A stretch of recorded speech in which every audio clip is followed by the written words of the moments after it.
Welcome to This Explainer. Today, we're taking literally the ultimate philosophical question and turning it into a totally practical, grounded framework. We are going to build a really wholesome understanding of this massive topic together, and we're going to do it in just about 7 minutes. So, what is the purpose of life? We usually treat this question as something reserved for, poets gazing at the stars, or maybe someone going through a full-blown midlife crisis.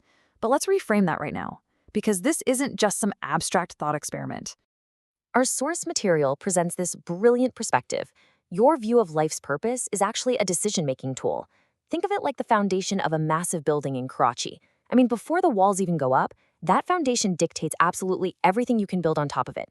If it's weak or unclear, well, everything built on top starts to wobble. Your answer to this question quietly supports your beliefs about success, your relationships, and even how you handle suffering. And what's really fascinating here is the core tension this reveals. When philosophers debate the purpose of life, they aren't actually arguing about whether life matters. They're arguing about where that meaning comes from. It really all boils down to this fundamental tug of war. Is meaning waiting out there to be found, or is it waiting to be made by you? Keep this tension in mind, okay? Because it's basically the master key to everything we're going to discuss. All right, so to build our understanding swiftly, here is our roadmap. We'll hit the foundation, 6 sources of meaning, the reality test, the hidden engine, and finally, building your own view. Let's dive in. Section 1, the foundation. Let's look at why getting this right matters so much. Here's the truth. You are already operating on an assumed foundation. Even if you have literally never spoken it out loud, your actions, how you handle a promotion, how you react to a failure, how you treat your family, they're all governed by a hidden answer you've adopted. Now, our goal today isn't to force a specific answer on you. Not at all. It's to make that invisible foundation completely visible so you can actually inspect it for yourself. Moving right along to Section 2, 6 sources of meaning. Let's break down 6 ways to answer this. First up is what we call the given view. Here, you don't invent your purpose from scratch. You receive it from a higher source, like God, a divine order, or a sacred design. Think of it exactly like a phone charger. The charger doesn't create the electricity, right? It just connects your phone to a power supply that already exists. On this view, your deepest value isn't based on your mood or public approval. It's anchored completely outside of you. Next, we've got the discovered view. This perspective says reality and human nature have a built-in structure. Your job is to uncover it and harmonize with it. It's exactly like finding the load-bearing walls in a building. You don't get to arbitrarily decide which wall holds the roof up. You have to study the structure and respect it. This view basically says, pay attention, because reality is already pointing somewhere. Third is the constructed view, and this one gives us a ton of agency. It suggests meaning emerges when we actively shape our commitments and projects. The perfect metaphor here is cooking a meal from basic ingredients. Raw ingredients sitting on a kitchen counter aren't a meal until someone actively combines, seasons, and prepares them. Meaning isn't waiting in the sky, it's built by taking responsibility. Fourth, we have the chosen view. This pushes freedom even further. The world hands you a map with, say, 1,000,000 open roads, but the map doesn't force your decision. Choosing a route is what gives your movement direction. Without that choice, you're just wandering around. This view emphasizes authenticity and, importantly, sacrifice, because when you choose one route, you are inherently saying no to all the others. Number 5 is the relational view. This reminds us that purpose isn't always some grand, sweeping theory of the universe. Often, meaning is made through everyday connection, family, duty, and service. It's like a network of bridges. One bridge is useful, sure, but a supportive network allows a whole community to survive and thrive. Life gains richness through our involvement with other people. And finally, we have the temporary view.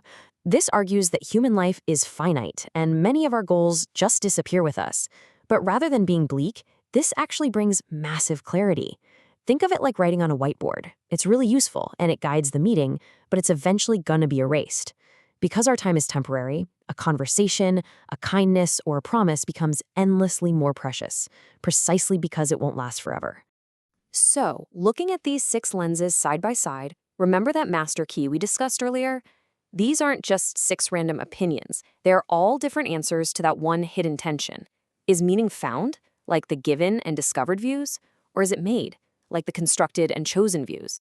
Okay, Section 3, the reality test. Let's see how meaning holds up under pressure. Imagine a university graduate in Karachi who suddenly loses their job. On the surface, the event is exactly the same for everyone, no job. But watch how the meaning radically fractures based on the lens they wear. A given lens might see it as a test of faith. A constructed lens sees a totally blank slate to rebuild commitments. A relational lens uses it as a reminder to focus on family over corporate status. The event didn't change at all. The framework of meaning did. This proves that your philosophy literally shapes what you think a setback even is. Let's dig one level deeper into Section 4, the hidden engine. When two thoughtful people disagree about life's purpose, they aren't just exchanging bad moods. They're arguing from totally different maps of reality. They're operating on fundamentally different assumptions about what a human being actually is.